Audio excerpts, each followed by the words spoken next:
Hello friends, मैं विवेक। आप सभी को एमबी जीनियस चैनल पे स्वागत है। आज इस वीडियो में हम लोग ब्लैक स्वैल के बारे में पढ़ने वाले हैं और ब्लैक स्वैल को मैप के थ्रू इस तरह से पढ़ेंगे ताकि ब्लैक स्वैल का जितना भी कैरेक्टरिस्टिक होता है वह पूरा का पूरा इसी वीडियो में आसानी से लर्न हो जाए। तो देखिए, ये जो चैप्टर है वो क्लास 10th का ज्योग्राफी का चैप्टर नंबर 1 है, जिसका नाम है रिसोर्सेस एंड डेवलपमेंट। और रिसोर्सेस एंड डेवलपमेंट का जो टॉपिक चल रहा है वो है स्वैल। स्वैल, इससे पहले हम एलुवियल स्वैल के बारे में पढ़ा चुके हैं बहुत ही अच्छा से। अगर उसे नहीं देखे होंगे, नीचे डिस्क्रिप्शन में उसका भी लिंक दे दिए हैं। अगर नहीं देखे होंगे तो उसे भी जाकर के देख लीजिएगा, क्योंकि एलुवियल स्वैल से पूछने का जो प्रोबेबिलिटी होता है वो बहुत ज़्यादा होता है। इसीलिए एलुवियल स्वैल को भी नहीं मिस कीजिएगा, उसे भी जाकर के देख लीजिएगा। आज हम स्टार्ट करते हैं ब्लैक स्वैल। ब्लैक स्वैल स्टार्ट करने से पहले हम लोग को ये जानना होगा कि इसे ब्लैक स्वैल क्यों बोला जाता है। इसे ब्लैक स्वैल क्यों बोला जाता है, क्या रीजन है कि इसे ब्लैक स्वैल ही बोला जाता है। तो हम सब धीरे धीरे एक एक पॉइंट समझते हैं। पहले देखिए क्या स्टार्ट किया, ब्लैक स्वैल। तो देखिए, इसे ब्लैक स्वैल इसीलिए बोला जाता है क्योंकि इस मिट्टी का जो कलर होता है वो ब्लैक होता है। मतलब इस मिट्टी का जो कलर होता है वह कैसा होता है, ब्लैक। मतलब ब्लैक इन कलर, इस मिट्टी का जो कलर होता है वो ब्लैक होता है, इसीलिए इसे ब्लैक स्वैल बोला जाता है, black in colour. First point ये हो गया। सेकेंड पॉइंट होता है जो ब्लैक स्वैल होता है वो सबसे ज़्यादा ग्रो, उसमें जो प्लांट होता है वो क्या होता है, कॉटन। क्या होता है, कॉटन। मतलब ब्लैक स्वैल में कॉटन सबसे अच्छा ग्रो होता है। मतलब कॉटन के लिए सबसे फेवरेबल स्वैल जो होता है वो कौन सा स्वैल होता है, ब्लैक स्वैल। तो इसीलिए ब्लैक स्वैल को कॉटन स्वैल भी बोला जाता है। क्या, ब्लैक कॉटन स्वैल।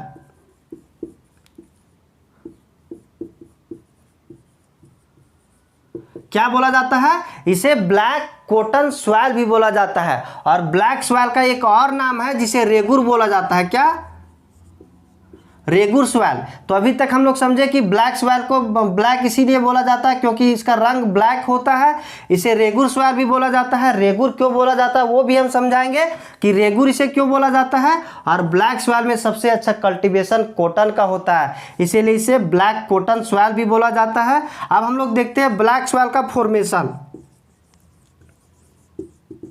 फॉर्मेशन मतलब क्या होता है कि ब्लैक स्वैल बनता कैसे है, ब्लैक स्वैल कैसे बना हुआ है, तो ये हम लोग समझते हैं। तो देखिए, ब्लैक स्वैल बनता है पेरेंट रॉक से। अब पेरेंट रॉक क्या होता है, मतलब जो जमीन के नीचे मैग्मा होता है, क्या, यानी जो मूल पदार्थ होता है, मूल चट्टान होता है, वही मैग्मा जब ऊपर आता है, ऊपर आके लैंड पर मतलब सरफेस पर जो जमा होता है, मतलब जो वोल्केनिक इरप्शन जब होता है, वोल्केनिक इरप्शन जब होता है। और वोल्केनिक इरप्शन से क्या होता है, तो देखिए वोल्केनिक इरप्शन से क्या होता है, तो वहाँ पे लावा जो है वो क्या करता है, पूरा का पूरा फ्लो कर जाता है। मतलब वहाँ पूरा का पूरा ऊपर में जमा हो जाता है और वही उसी को क्या बोला जाता है, पेरेंट रॉक। पेरेंट रॉक किस लिए बोला जाता है, क्योंकि वही मूल चट्टान था और ये ऊपर आकर के जम गया है। तो पेरेंट रॉक पर जब क्लाइमेटिक कंडीशन कहने के मतलब वहाँ पे धूप, वर्षा, ये सब मतलब क्लाइमेट के वजह से क्या होते रहता है, उसमें इफेक्ट होते रहता है, टूटते रहता है, अपक्षय होते रहता है और इससे क्या बन जाता है, स्वैल बन जाता है। तो ब्लैक स्वैल का फॉर्मेशन कैसे हुआ है, तो ब्लैक स्वैल का फॉर्मेशन सबसे पहले पेरेंट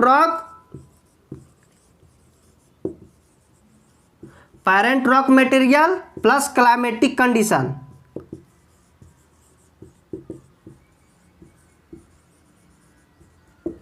देखिए, parent rock material plus climatic condition. Parent rock material मतलब क्या हुआ, मतलब जमीन के अंदर जो लावा था, लावा कहने का मतलब जो मैग्मा था, वही मैग्मा क्या हुआ, बाहर निकला और क्या हुआ, सरफेस पे पूरा का पूरा बिछ गया और वो एक तरह से चट्टान था।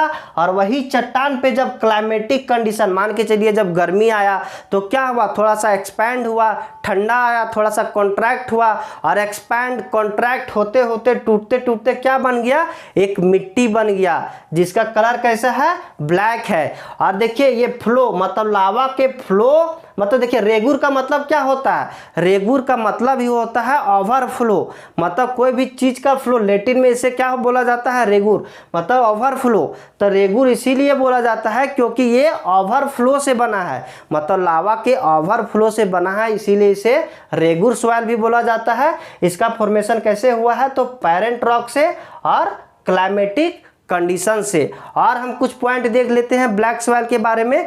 तो देखिए ब्लैक सॉइल में क्या होता है, तो मॉइस्चर होता है ना, मॉइस्चर मतलब जो पानी धारण करने का क्षमता जो होता है सो बहुत ज़्यादा होता है। क्यों होता है, तो देखिए ब्लैक सॉइल जो भी देखते हैं तो ब्लैक सॉइल कैसा होता है, ब्लैक सॉइल में थोड़ा सा भी पानी पड़ता है ना तो बहुत ही अच्छा से क्या कर लेता है, पानी को एब्जॉर्ब कर लेता है। जैसे मान के चलिए इसका डोई से हम एग्जांपल समझाते हैं। डोई कहने का मतलब जो आटा होता है ना, वो बिल्कुल बिल्कुल आटा के जैसा होता है। तुरंत क्या होता है कि उसमें जितना भी पानी डालिएगा आसानी से वो पानी को सोख लेता है, आसानी से पानी को सोख लेता है, जिससे क्या होता है कि पानी ज़्यादा बर्बाद नहीं हो पाता है, या तो उड़ नहीं पाता है भाप बन करके, क्योंकि तुरंत वो एब्जॉर्ब कर लेता है, ना ही ज़्यादा बह पाता है।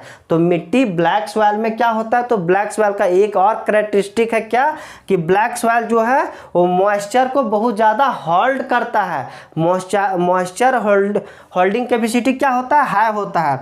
मॉइस्चर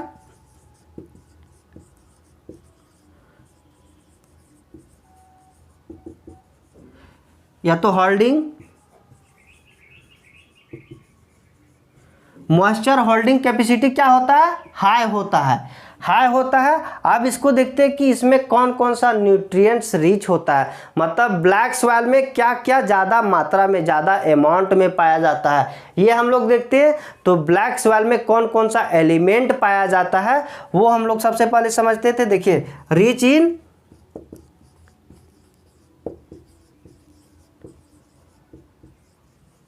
न्यूट्रिएंट्स, तो देखिए इसमें सब ज़्यादा क्या पाया जाता है, मैग्नीशियम ज़्यादा मात्रा में पाया जाता है। और क्या पाया जाता है, तो CaCO3 मतलब कैल्शियम कार्बोनेट इसमें ज़्यादा मात्रा में पाया जाता है। CaCO3 इसे क्या बोला जाता है, कैल्शियम कार्बोनेट। और क्या पाया जाता है, लाइम पाया जाता है। लाइम के बाद और इस मिट्टी में क्या पाया जाता है, तो एक और पोटास, पोटास ये क्या पाया जाता है, मतलब रिच होता है। रिच कहने का मतलब बहुत ज़्यादा मात्रा में पाया जाता है। लाइम, मैग्नीशियम, CaCO3 मतलब कैल्शियम कार्बोनेट, और क्या पोटास। लेकिन इसमें एक कंपोनेंट में पुअर होता है, तो क्या, फास्फोरिक एसिड, मतलब फास्फोरिक कंपाउंड जो है, फास्फोरस की मात्रा इस मिट्टी में कम होता है, मतलब पुअर इन फास्फोरस। फास्फोरस क्या होता है, कम होता है। इसको जरूर याद रखिएगा, क्योंकि देखिए एक ऐसा कंपोनेंट है, मतलब एक ऐसा एलिमेंट है जो इसमें बहुत कम मात्रा में पाया जाता है, वो क्या है, फास्फोरस है। तो फास्फोरस को जरूर याद रखिएगा, क्योंकि अगर ऑब्जेक्टिव में पूछा जाएगा तो फास्फोरस का ज़्यादा चांस है। और मैग्नीशियम होता है, CaCO3 होता है, ये सब क्या होता है, हाई होता है। तो देखिए अब इसका फॉर्मेशन देख लिए, फॉर्मेशन कैसे हुआ। अब इसका मतलब इसमें न्यूट्रिएंट्स देखते हैं, मतलब कौन कौन सा एलिमेंट उसमें ज़्यादा मात्रा में पाया जाता है। अब हम देखते हैं इसका लोकेशन, क्या, इसका लोकेशन मतलब ब्लैक सॉइल कहाँ पाया जाता है। तो देखिए ब्लैक सॉइल कहाँ पाया जाता है, तो मेनली ब्लैक सॉइल जो है वो महाराष्ट्र में पाया जाता है। देखिए महाराष्ट्र में सबसे ज़्यादा क्या पाया जाता है, ब्लैक सॉइल ही पाया जाता है। जैसे महाराष्ट्र हो गया, सौराष्ट्र हो गया, और इधर पश्चिमी राजस्थान, पश्चिमी MP हो गया, मध्य प्रदेश का पश्चिमी और उत्तरी कर्नाटक मतलब नॉर्थ कर्नाटक, इधर क्या है, मतलब ब्लैक सॉइल ज़्यादा मात्रा में पाया जाता है। लेकिन जो मोस्ट है मतलब ज़्यादा मात्रा में है वो कहाँ पे है, वो महाराष्ट्र में है। तो ये ब्लैक सॉइल का कुछ करैक्टरिस्टिक था। और देखते हैं हम ब्लैक सॉइल में क्या होता है। तो देखिए ब्लैक सॉइल में जिस तरह से मॉइस्चर होल्डिंग कैपेसिटी ज़्यादा होता है, मतलब कहने के मतलब उसमें नमी सोखने का ज़्यादा मात्रा होता है, मतलब पानी को बहुत जल्दी से सोख सकता है। और इसी तरह से क्या होता है, जब इसमें पानी का कमी हो जाता है ना, तो देखते होंगे कि ब्लैक सॉइल पूरा का पूरा, उसमें ब्लैक सॉइल का जो मिट्टी होता है, ब्लैक सॉइल का जो खेत होता है, अगर उसमें पानी की कमी हो जाता है ना, तो उसमें मोटी मोटी दरारें हो जाती है। क्या, मोटी मोटी दरारें हो जाती है। मोटी मोटी दरारें कहने का मतलब देखते होंगे कभी फेसबुक में एक फ़ोटो वायरल होते रहता है कि एक बूढ़ा जी रहते हैं और देखते हैं कि उनका खेत जो है पूरा का पूरा पानी नहीं पड़ने की वजह से क्या हो गया, पूरा का पूरा खेत फट गया है। तो इसमें क्या होता है कि ब्लैक सॉइल में पानी तो आसानी से सोख लेता है, जब पानी पड़ती है तो आसानी से सोख लेता है, लेकिन जब पानी की कमी होती है, मतलब जब हॉट होता है, मतलब जब क्लाइमेट हॉट होता है, उस टाइम क्या होता है, वहाँ का जो ज़मीन होता है, वहाँ का जो मिट्टी होता है, वो को पूरा का पूरा क्या होता है, फट जाता है, दरार आ जाती है उसमें। इससे क्या होता है देखिए, मतलब डेवलप डीप क्रैक, मतलब डीप क्रैक कहने का मतलब गहरे गहरे क्रैक आ जाते हैं। Develop deep crack in hot, मतलब जब हॉट होता है तो क्या होता है, उस मिट्टी में डीप क्रैक आ जाता है। लेकिन वही जब वो मिट्टी भींगा रहता है, वेट रहता है, तो क्या होता है, वो स्टिक होता है, मतलब चिपकने वाला होता है, मतलब स्टिक होता है। जैसे कहने का मतलब देखिए, जैसे आटा, जैसे आप डो समझते हैं, जैसे कभी आटा आप गूथे होंगे तो क्या होता है, अगर उसमें ज़्यादा पानी डाल दीजिएगा, क्या ज़्यादा पानी डाल दीजिएगा तो वो अगर उसमें सांड है तो क्या होता है कि पूरा का पूरा हाथ में चिपक जाता है, आटा हाथ में चिपकती है ना। तो उसी तरह से उस मिट्टी का भी विशेषता है, जब उसमें ज़्यादा पानी आ जाता है तो क्या होता है कि पूरा का पूरा चिपचिपा हो जाता है, चिपकने वाला हो जाता है। इसीलिए देख, जब चिपकने वाला हो जाता है, जैसे मान के चलिए कभी गए होंगे आप बरसात के दिन में, अगर ब्लैक सॉइल में गए होंगे तो क्या होता है कि आप गए हैं चप्पल पहन के 1 kg का, 1 kg नहीं 100 ग्राम का, लेकिन जब उधर से लौटिएगा तो वही चप्पल आपका 2 kg का हो जाता है। तो वो जो चिपचिपापन होता है वो ब्लैक सॉइल में बहुत ज़्यादा देखा जाता है। कोई चीज़ में चिपक जाता है, जब पानी पड़ता है तो क्या होता है, चिपक जाता है। तो इस तरह से ये ब्लैक सॉइल का कैरेक्टरिस्टिक था। अब हम नेक्स्ट पढ़ने वाले हैं रेड एंड येलो सॉइल। अगर आपको वीडियो अच्छा लगता होगा तो लाइक, शेयर और सब्सक्राइब जरूर करें। तब तक के लिए बाय बाय, टेक केयर।